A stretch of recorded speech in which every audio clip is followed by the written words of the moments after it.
fairly well and shared the basketball, had 23 assists, so anytime you do that, you're happy with our offense. How would you compare your team's performance tonight to the opener? Pretty similar. I thought we tried to defend until the last 4 minutes where we gave them outscored by 9 points the last 4 minutes. I know the game was over from the scoreboard standpoint, but we like to finish strong. So that was probably the only disappointing part. We just let up a little bit. But I thought we gave great effort, had 10 more steals, and 3 guys that had 4 steals each the first game all had 3 tonight. So Cario, Boopy, and BJ have continued to do a good job of getting deflections, stealing the ball. What is it about Boopy about his individual defense, what he can do there, as well as what he does for the team as a whole? Well, Boopy is smaller in stature, and when you're on the basketball court and you're his size, you have to play fast and you have to make it uncomfortable for the other team to bring the ball up the court or in the half court. You keep your body in front and try to be try to break up what they're trying to do on offense, and he did a good job tonight.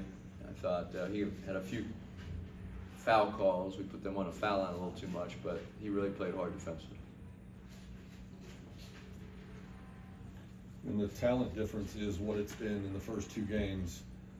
Is it difficult to evaluate what your guys show you? No. We want them to play hard, play the right way, be in the right spots defensively, and then offense, share the ball and be in the right spots offensively. So it's not hard to evaluate. You have to still go out and perform, and we still have a few guys out, so we'll have a full roster hopefully very soon. Andy, you mentioned on Monday about BJ and his hard work creating confidence and leading to a season that he could have. But what was your message to him when you got with him, when you got here? And what did you see in his game that you felt like he could get here by doing whatever? And has it come to fruition at least through these first 2 games? He's a very talented player. He worked very hard on his shooting, his decision making, his defense, and he affects the game in a variety of ways. Like he had 3 steals tonight. I think he has 6 rebounds, 7 rebounds, 6 assists. Fills the stat sheet up. So he knows how to affect winning without scoring the ball. And now he's a confident scorer because he knows he can shoot the ball from the 3 and also put the ball on the floor. He made some really nice moves tonight. Did you feel like with him that if, playing, because you can play to your size because he's 6'3" and he offers that length there, is there something that a player has to do to understand how to play to that length and understand how they can affect the game on both ends of the floor at 6'3"? Yeah, it reminds me of a player we had at USC, D'Anthony Melton, who plays in the NBA. He's been in the NBA 6 years, and he was 6'3" with shoes and had long arms like BJ. He just rebounded, he stole the ball, led us in steals, he led us, I think, his second rebounding on the team.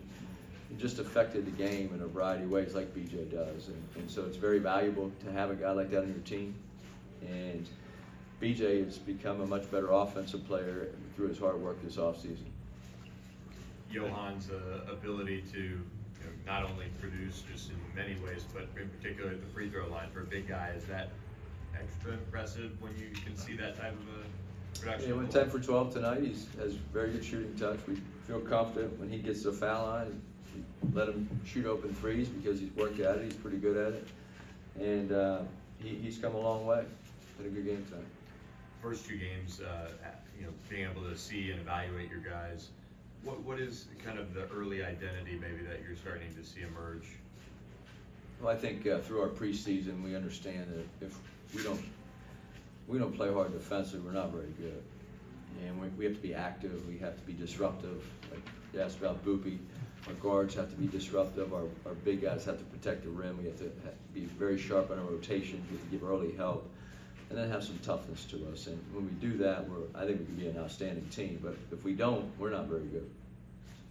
You talked about kind of early on, everyone's still learning each other. What are you seeing on the court from the guys in terms of their decision making, their how they're bouncing off of each other? Well, we're really impressed with their ball movement and their unselfish. We had a few possessions tonight. I think one in the second half that I can remember. It was just maybe 8 or 9 passes and drive and kick. You didn't have an open shot, your teammate might, and then we threw the ball and had about 8 or 9 passes, and then finally I think we were able to get fouled. And So possessions like that mean a lot. It becomes contagious, and I think we're very impressed with our guys are buying into the team concept and can become contagious. Where if you come down and with no passes and someone just shoots a bad shot, then the next guy says, "Well, I'm going to do the same thing," and that's contagious as well in a bad way. So very excited about our ball movement, our spacing, and some of the guys are really making the extra pass. Jarrell Colbert's fouled out twice in a couple of games. Any cause for concern, or is that just sort of a coincidence, kind of an outlier that you don't expect to So the continue? good thing about this team, we have a lot of big guys. So the 10 fouls in 17 minutes, we may be setting the ACC record here shortly. Efficient. You mentioned your steals, 10, but the deflections equally as important. You've got a few of those tonight. I don't know your count, but what does that mean to you on defense? So when you see that, I remember BJ making a play in the first half, and a couple of others from other guys tonight. So what does that mean to you, Andy? Yeah, we try to get 30 deflections, try to have 9 steals or more. We've done that the last 2 games, and it's important because that means we're being active. And if we're not being active, then our steals go way down, our deflections go down, and our team defense just isn't very good. So we understand, I think our players are starting to understand what they have to do to be successful. How important do you define right now your communication on defense? Is that a work in progress, or how do you see that? Yeah, I think we have a big upside defensively. We made a lot of, the last 10 days, our team has really improved defensively. But we still have ways to go. Any update on how Cross is feeling? Yeah, he hurt his back the first game, the first possession. Right. And he has progressed throughout the week. We expect him to try to play on Monday, but we have to have another 3 days of rest and therapy. And back is a tricky. His back injury is a little tricky sometimes, and so he's progressing. The first couple games, you got let Jackson and Trey get in at the end. Is there a chance that Chance is going to see time, or what is there? What's the plan for him? I guess. Yeah, there is a chance will play. I know. Right. We are 2 freshmen. So we'll evaluate that here coming up. Anything else? All right, thank you. Thanks, Coach. Coach.